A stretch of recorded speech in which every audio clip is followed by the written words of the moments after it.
বিসমিল্লাহির রহমানির রহিম। সুপ্রিয় শিক্ষার্থীরা, আজকে অনলাইন ক্লাসে তোমাদের আবার স্বাগতম। আজকে আমি তোমাদের রসায়ন দ্বিতীয় পত্রের চতুর্থ অধ্যায়ের একটি টপিকের উপর ক্লাস দেব। আজকে আমাদের টপিক হচ্ছে পাপার দ্রবণ। পাপার দ্রবণ জিনিসটা কি? পাপার দ্রবণ হচ্ছে এমন একটি দ্রবণ যার মধ্যে আমরা যদি অ্যাসিড বা ক্ষার যোগ করি তাহলে তার pH এর কোনো পরিবর্তন হবে না। এখন আমরা সবাই জানি pH এর রেঞ্জ হচ্ছে 0 থেকে 14 পর্যন্ত। অর্থাৎ 7 এর চেয়ে কম হলে এটা হচ্ছে অ্যাসিড আর 7 এর চেয়ে বেশি হলে সেটা হচ্ছে ক্ষার। এখন একটা দ্রবণ রয়েছে, মনে করো সোডিয়াম ক্লোরাইড। অর্থাৎ সোডিয়াম ক্লোরাইডের দ্রবণে পানির মধ্যে আমরা যে লবণটি আমরা সচরাচর খাই ওই লবণটি মিশ্রিত করেছি, তাহলে সেটা pH সাধারণত কত হয়? 7 হয়। কিন্তু এখন এটার মধ্যে যদি আমি অ্যাসিড যোগ করি, অ্যাসিড যোগ করা মানে হচ্ছে সেটার মধ্যে H+ যোগ করা। H+ যোগ করলে কি হবে? তার pH 7 এর চেয়ে কমে যাবে। এবং এটার মধ্যে ক্ষার যোগ করলে কি হবে? তার pHটা 7 এর চেয়ে বেশি হয়ে যাবে। তো ক্ষার যোগ করা মানে হচ্ছে হাইড্রোক্সিল আয়ন, অর্থাৎ OH আয়ন কি করা? যোগ করা। আর অ্যাসিড যোগ করা মানে হচ্ছে H+ যোগ করা। তাহলে তোমরা দেখতে পাচ্ছ যে আমরা এখানে এই সোডিয়াম ক্লোরাইডের দ্রবণে আমরা যদি অ্যাসিড বা ক্ষার যোগ করি তাহলে কি হবে? pH এর মানে পরিবর্তন হবে। কিন্তু পৃথিবীর মধ্যে এমন দ্রবণ রয়েছে যেটাকে আমরা বলি পাপার দ্রবণ, যার মধ্যে এই অ্যাসিড বা ক্ষার যোগ করলে pH এর মানে কোনো পরিবর্তন হবে না। আমাদের যে রক্ত রয়েছে সেটাও কিন্তু এক ধরনের পাপার দ্রবণ। তাহলে এই রক্তের আমরা নেক্সট ক্লাসে নিয়ে আলোচনা করব। তার পূর্বে আমরা সাধারণত পাপার দ্রবণ কিভাবে তৈরি করা যায় এবং তার ক্রিয়া কিভাবে কাজ করে সেটা তোমাদের বোঝাবো। তাহলে পাপার দ্রবণটা হচ্ছে সাধারণত দুই প্রকার। একটি হচ্ছে অম্লীয় পাপার দ্রবণ,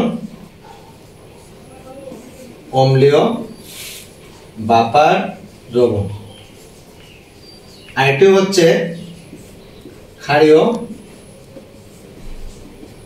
পাপার দ্রবণ। তাহলে অম্লীয় পাপার দ্রবণ জিনিসটা কি? সাধারণত একটি দুর্বল অম্ল অর্থাৎ একটি দুর্বল অ্যাসিড এবং তার লবণের মিক্সচার হচ্ছে অম্লীয় পাপার দ্রবণ। অর্থাৎ একটি অম্লীয় পাপার তৈরি করতে হলে আমাদের একটি দুর্বল অ্যাসিডের সাথে সাধারণত একটি শক্তিশালী ক্ষার নিলে সাধারণত অটোমেটিক্যালি সেটি অম্লীয় পাপার দ্রবণ তৈরি হয়ে যায়। সিমিলারলি ক্ষারীয় পাপার দ্রবণ দিতে হলে সাধারণত একটি দুর্বল ক্ষার এবং ওই দুর্বল ক্ষারের একটি লবণ কি করতে হবে? যোগ করতে হবে। অর্থাৎ একটি দুর্বল ক্ষার এবং ওই লবণের একটি দুর্বল ক্ষার এবং ওই ক্ষারের একটি লবণ যোগ করলে আমরা কি করি? ক্ষারীয় পাপার দ্রবণ তৈরি হয়ে যায়। তো প্র্যাকটিক্যালি আমরা কিভাবে এটা বানাবো? সাধারণত একটা দুর্বল অ্যাসিডের মধ্যে একটি শক্তিশালী ক্ষার যোগ করলে কি হয়ে যায়? সেটি অম্লীয় পাপার দ্রবণ তৈরি হয়ে যায়। সিমিলারলি একটি শক্তিশালী অ্যাসিড যদি আমরা এই দুর্বল ক্ষারের সাথে যোগ করি সেটা কি হয়ে যায়? ক্ষারীয় পাপার দ্রবণ তৈরি হয়ে যায়। তাহলে সুপ্রিয় শিক্ষার্থীরা, এখন দেখা যাক আমরা এই টপিকটা থেকে কিন্তু তোমাদের পরীক্ষায় একটা প্রশ্ন মাস্ট আসে, অর্থাৎ পাপার দ্রবণটা কিভাবে কাজ করে। তাহলে আমরা প্রথমে দেখে নিই যে অম্লীয় পাপার দ্রবণ কিভাবে কাজ করে। তাহলে অম্লীয় পাপার দ্রবণের ক্রিয়া কৌশলটা যদি আমরা আলোচনা করি তাহলে প্রথমে আমরা অম্লীয় পাপার দ্রবণ নিয়ে আলোচনা করি। অম্লীয় পাপার দ্রবণটা কিভাবে কাজ করে, দ্রবণের ক্রিয়া কৌশল। অম্লীয় পাপার দ্রবণের ক্রিয়া কৌশল বুঝতে হলে তোমাদের আগে দেখতে হবে আমরা কি অ্যাসিড যোগ করতেছি নাকি ক্ষার যোগ করতেছি। প্রথমে আমরা যদি অ্যাসিড যোগ করি কি হয়? অ্যাসিড যোগ করলে সাধারণত pH কি হওয়ার কথা? pHটা 7 এর চেয়ে কম হওয়ার কথা। কিন্তু অ্যাসিড যোগ করলে দেখা যাবে এখানে কি হবে? pH এর মানে কোনো পরিবর্তন হবে না। অর্থাৎ অ্যাসিড যোগ, এখন আমরা দেখতে হবে যে অম্লীয় পাপার দ্রবণ, এই যে অম্লীয় পাপার দ্রবণটা সেটা একটা দ্রবণের মধ্যে এই অ্যাসিড বা এই যে অ্যাসিডের লবণ এটা কিভাবে থাকে? তো এটা যেহেতু দুর্বল অ্যাসিড আমরা জানি কি হয়, এটা 100% কি হয় না? আয়নিত হয় না, সেটা দুর্বলভাবে আয়নিত হয়। অর্থাৎ কিছু অণু অআয়নিত অবস্থায় থাকে। তাহলে এখন এটা যেহেতু 100% আয়নিত হয় না, তাহলে কি হবে? এই আয়ন এবং H+, অর্থাৎ 100% আয়নিত হয় না, কিছু আয়ন সেটা আয়নিত, কিছু আয়নিত হয়ে CH3 O- এবং H+ আয়নে কনভার্ট হয়।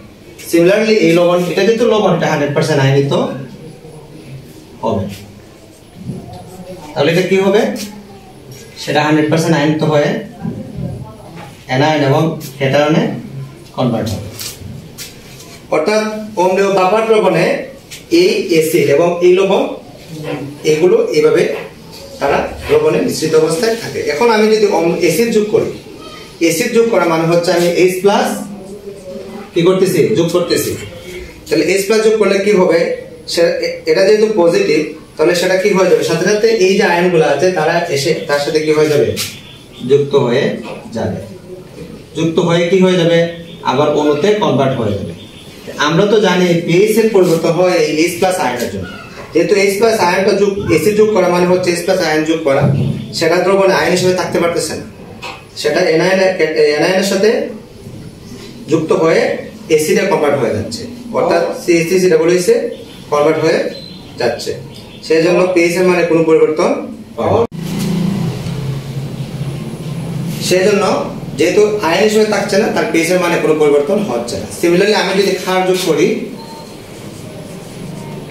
ক্ষার যোগ করলে কি হবে,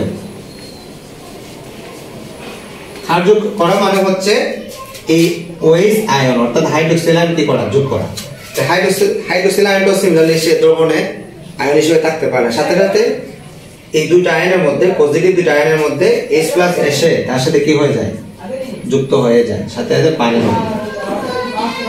তাই যেহেতু OH আয়ন থাকতে পারতেছে না, তার pH এর মানে কোনো পরিবর্তন হতে পারে না। এইভাবে অম্লীয় বাফার দ্রবণে অ্যাসিড বা ক্ষার যোগ করলে তার pH এর কোনো পরিবর্তন হয় না। সিমিলারলি আমরা এখন দেখব ক্ষারীয় বাফার দ্রবণে কিভাবে অ্যাসিড বা ক্ষার যোগ করলে pH এর মানে পরিবর্তন হয় না। তাহলে এখন দেখব আমরা ক্ষারীয় বাফার দ্রবণ কিভাবে কাজ করে। তাহলে ক্ষারীয় বাফার দ্রবণ হচ্ছে একটি দুর্বল ক্ষার এবং তার লবণের মিক্সচার। তাহলে এই ক্ষারীয় বাফার দ্রবণ এই অণুগুলা বা এই দুর্বল ক্ষার এবং এই লবণগুলা কিভাবে তারা অবস্থান করে। তাহলে আমরা জানি যে দুর্বল ক্ষার 100% আয়নিত হয় না, তারা কি হয়, কিছু অণু অআয়নিত অবস্থায় থাকে। তাহলে কি হবে, সেটা আয়নিত হয়ে অ্যামোনিয়াম আয়ন এবং হাইড্রোক্সিল আয়নে কি হয়, কনভার্ট হয়। এবং যেহেতু এটা হচ্ছে লবণ, সেটি আবার কি হবে, 100% আয়নিত হবে, ফলে কি হবে, ক্যাটায়ন এবং অ্যানায়নে কি হবে, কনভার্ট হবে। তাহলে এখন আমরা যদি এটার মধ্যে অ্যাসিড বা ক্ষার যোগ করি, তোমরা লক্ষ্য করবে যে pH এর মানে কোনো পরিবর্তন হবে না। এখন আমরা অ্যাসিড যোগ করলে কি হবে, অ্যাসিড যোগ করলে, অ্যাসিড যোগ করা মানে হচ্ছে তার মধ্যে H+ আয়ন, বাফার দ্রবণের মধ্যে আমরা H+ আয়ন যোগ করতেছি। তাহলে H+ আয়নটা কার সাথে যুক্ত হয়ে যাবে, সাথে সাথে নেগেটিভ যারা আছে তাদের সাথে যুক্ত হয়ে যাবে। এখানে ক্লোরিনের চেয়ে OH এর মোবিলিটি বেশি, যার কারণে OH-টা তার সাথে যুক্ত হয়ে পানি হয়ে যাবে। যেহেতু অ্যাসিড যোগ করতেছি, কিন্তু H+ আয়নটি এখানে আয়ন হিসেবে দ্রবণের মধ্যে থাকতেছে না, সেটা পানিতে কনভার্ট হয়ে যেতেছে, যার কারণে pH এর মানে কোনো পরিবর্তন হবে না। সিমিলারলি আমরা যদি ক্ষার যোগ করি, ক্ষার যোগ করলে কি হবে, ক্ষার যোগ করা মানে হচ্ছে OH আয়ন কি করা, যোগ করা। এই OH আয়ন যোগ করলে কি হবে, সাথে সাথে এখানে মধ্যে পজিটিভ আসছে যে অ্যামোনিয়াম আয়ন, তার সাথে যুক্ত হয়ে কি হয়ে যাবে, অণুতে কনভার্ট হয়ে যাবে। যেহেতু ক্ষারটি OH আয়ন হিসেবে দ্রবণে থাকতেছে না, সেটা অ্যামোনিয়াম আয়নের সাথে যুক্ত হয়ে একটি অণু তৈরি হচ্ছে, যার কারণে pH এর মানে কোনো পরিবর্তন হবে না। আশা করি তোমরা এই বাফার দ্রবণ, অম্লীয় বাফার দ্রবণ, ক্ষারীয় বাফার দ্রবণ কিভাবে তৈরি করতে হয় এবং সেটি কিভাবে কাজ করে তোমরা বুঝতে পেরেছো। তোমাদের পরবর্তী ক্লাসে আমরা আমাদের রক্তের কিভাবে বাফার দ্রবণ হিসেবে কাজ করে এবং আমাদের অন্যান্য যে গণিতগুলো রয়েছে সেগুলো নিয়ে আলোচনা করব। সবাই ভালো থেকো, সবাইকে আবার শুভেচ্ছা।